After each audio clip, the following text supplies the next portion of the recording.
যে এডিসি তো আমরা দখল করবই করবই। মাননীয় প্রধানমন্ত্রীজি কিছুদিন আগে ওয়েস্ট বেঙ্গলে এসছেন, সেখানে ক্যাম্পেইনের মধ্যে কি বলেছেন, जाइए आप लोग देख के आइए त्रिपुरा में कैसे डेवलपमेंट हो रहा है। এর অর্থটা কি, আমরা যে সঠিক ভাবে যে চলছি এই মানদণ্ডতে সেটা বোঝা যায়।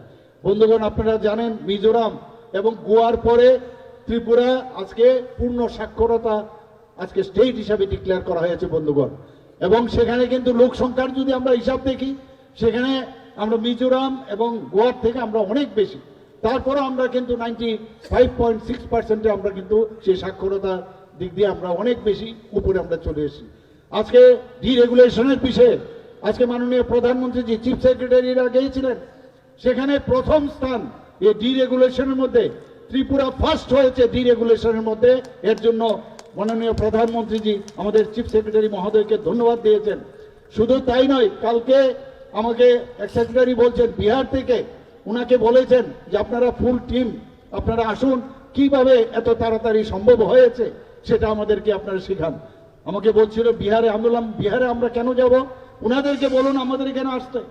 আমরা যখন বিভিন্ন কাজে মডেল গুজরাটে আমরা যাই ওখানে শিখবার জন্য জানবার জন্য, ওনাদেরকে আপনারা বলুন এখানে আসলে আমরা দেখাবো এখানে।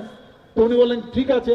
তো এই যে একটার পর একটা আমরা কাজ করছি, আপনার 60-60টা আমরা যে পঞ্চায়েত লেভেলে আমরা 60-60টা রাষ্ট্রীয় পুরস্কার আমরা পেয়েছি, প্রচুর পুরস্কার, শেষ করা যাবে না, এত পুরস্কার আমরা পেয়েছি।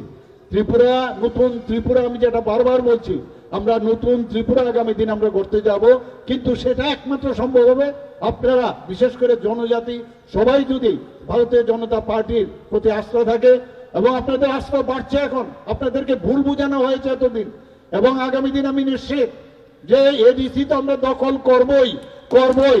আবার 2028-এ ভারতীয় জনতা পার্টির নেতৃত্বাধীন সরকার হবে, এর মধ্যে কোনো সন্দেহ নেই বন্ধুগণ।